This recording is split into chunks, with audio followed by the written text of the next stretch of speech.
Hi and welcome to part 8 of Brutal Mario. I often get the things wrong, but whatever the title of the video says, that's the one you're looking for, it's correct. So this is the secret exit from Maze Cave 1, which suggests to me that at some point in my travels there will be a Maze Cave 2, which... Heaven forbid. Now I don't usually like maze levels, especially pipe mazes, but this one isn't so bad. Once you figure it out, it's quite satisfying. As with most good puzzles, I suppose. True dat. So, the level is largely the same for the first half. You have to do the same thing. Now, notice that crate that's fallen. I can't get beneath there because the crate blocks the way, and I can't push it out of the way from where it is. So this one, I use again to go through the exact same doorway. What can you say? Boxes here, boxes there. And instead of going up and around, I'll just go back through it again and beat this crate to the hole. Very good. So that's the first big challenge out of the way, the first big puzzle. But there's still much else to do. There's two more things you need to know. First is, as well as beating this crate to the hole, you need to push it upstream, which you have to do perfectly, otherwise it'll fall in there. So let's push it down there. Now, the red herring is to... Do you know there were two doorways over there? Yes. Like next to each other. The sort of red herring is to assume that you push that crate into it and go in there. But in fact, you need to into the bottom one. You need to actually go into the upper one. And this is also quite a tight little bit of spriting because you have to make sure that it doesn't fall, but it's as far off the edge as it can, so you can actually jump on it. It's very well designed. It's inch perfect. Jump on there, jump up here, in you go. Now don't go to the left because that'll bring you to the start of the level. Take the hidden wall, finish the level. Textbook, Jack. Textbook. Didn't take me too long to figure that out. Probably took me about half an hour. Not even that. I'm just saying that. It's just walking into a wall there. So get another warp star for my tribbles, but my policy is to save those for later. But we've got a Koopa Kid castle, so don't complain. Don't tell. Don't write letters in complaining. Oh, not the flipping torch. You'll be happy that it doesn't do that thing. It always points forwards. Oh, good. There's no flashing as per Donkey Kong Country. Epilepsy-inducing flash effect. So no worries there. So can you climb that thump? You probably just get crushed, don't you? You'll get crushed or hurt somewhere, yeah. But that's a good thing to ask because the orbs in these levels aren't always easy to find. So it's I see the pink switch really making a difference here. Very, very helpful. Only appears in this level, I think, but worth my hassle. Yeah, definitely. I mean, I did have to go through a fort to get here, but whatever. To get there, even the Red Switch Palace. So this bit can be a bit annoying with the light not pointing the other way, but worth it for the lack of epilepsy-inducing flashes in the level, I would say anyway. I wholeheartedly agree, Jack. Oh, rubbish. Okay, let's try that again. This time using a jump aiding cape. Or a jading cape.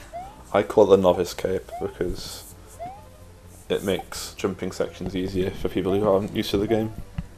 I think you can really abuse the cape though. You really can. I think it helps you with chucks a lot as well, I find. Yeah, you one hit him. The old cape slap. I prefer the cape to the raccoon tail. Yeah, I think so.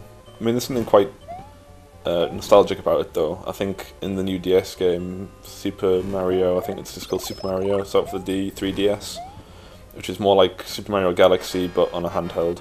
But enough about that. Squawks has rebelled, he doesn't want to work for me anymore. And he's like a sort of a mid-boss for this level. Quite an easy one. Well, I say easy, he's very quick. Yeah, you have to jump on his head once, but that's easier said than done. Yeah. The eggs, very easy to avoid. Are you sure they're not potatoes? They're definitely eggs. I think they're potatoes. They're eggs. No, they're potatoes, mate. Well, they do look like potatoes. So I bought Jack a birthday present today. And I'm very thankful for it. I bought him some Microsoft points. Now, what do people think he should spend his Microsoft points on? What are you thinking, Jack? Well, I don't know. I don't want to skew it actually, because I think it'd be interesting to see what people suggest for me. Okay. I won't say I'll do what they say, but if there's a game in there that people strongly think I should play, then I shall. I mean, Jack's already played Meat Boy, Limbo, Braid. Both the Explosion Man games, Castle Crashers. Castlevania Symphony of the Night, Yeah. Beyond Good and Evil. So he's done a lot of downloading. So yeah, don't waste your guesses on games that I've already bought and played. What else is there in there? Scott Pilgrim we've done, haven't we? Scott Pilgrim. Spilgrim. I did have a go at the Penny Arcade game. I didn't really get into it, but I've still got the rights to buy it. So if people think it's worth me persevering with, let me know and I'll play it. Because hell, I might as well not have the waste of money. I'd rather play it if it's a good game. Yeah. But I wasn't too wowed by it. But it might be good later on. Precipice of Darkness. Lots of robots thrusting. I never really got the Penny Arcade humour. People say it's really funny, but I don't quite get the angle. No, I've never really got into it either. But good power to them. They do very well. Very well. That was unfortunate, Jack. It was indeed. But let's now. This is Iggy the Crazy, and he's got a wizard's hat on. He's got a humorously edited on wizard's hat that looks ridiculous. So presumably you can only hurt him with shells. Yeah, you can't jump on him and he'll just vanish and warp somewhere. And every time you hit him, he'll release one of those to make things even more redonkulous. But yeah, pretty straightforward boss strategy is to just hit him with shells. And if you find that Iggy's in your way, just jump on him and he'll go away. It's quite nice. Can he even hurt you with contact damage if you walk into him? Oh, I believe so. that was the spell that killed you, though, wasn't it? Yeah, if you walk into him side on, he will hurt you. Oh, okay. But that's what I'm saying. Like if you're getting cornered in by fireballs and the like, just yeah. And I forgot to mention that you can briefly see the yellow door there, but you saw me do that. Yeah, and grab the orb there. But probably wasn't hard to find, but a very tricky use of the wallpaper as a gimmick. Quite like that. Because they do give you a brief second to see it, but it takes a keen eye. But yeah. 2 hits in a row. Boom. Yeah, like, I didn't really abuse this, but I reckon if you just generate 3 Koopas, you can get away without having to deal with this fireball nonsense. But it's not really a big hindrance, really. I think 3 Koopas would be more of a hindrance. Yeah. Especially not trying not to kill the other ones with your shell. That too. But pretty straightforward. That's the 4th world wrapped up. Rather than make you watch through all this, I'll still going in the background as you can. Yeah, I can hear it. That's the Electric Van ending. Kaboom! The original, of course, the plaster appears on the thing. The crazy one, Iggy negotiated a price with Mario, then came up with a contract to loan him Yoshio. See, that's not too zany, but it's not too sensible either. I like that weird middle ground of narrative there. How is that not crazy? Because you're negotiating with someone who is crazy, and that's what would happen. It's not completely like out of the blue, like spending all night with Wendy.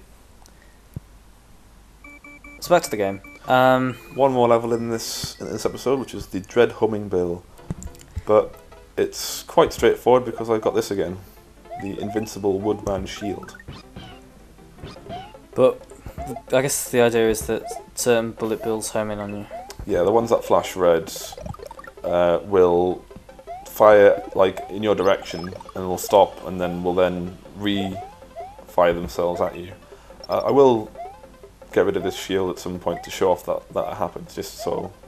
But it's something that a lot of ROM hackers do have in. I can't remember whether they were in the original game or not. I don't think they were. Maybe they were. No, they weren't.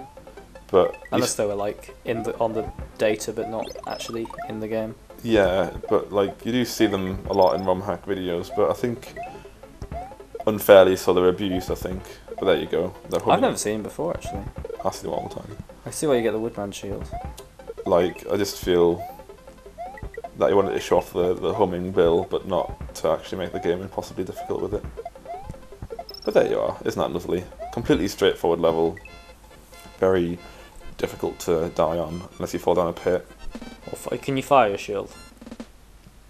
You can fly with a shield, yeah, it's fine. No, can you fire your shield? Oh yeah, you can. Unless you lose it stupidly.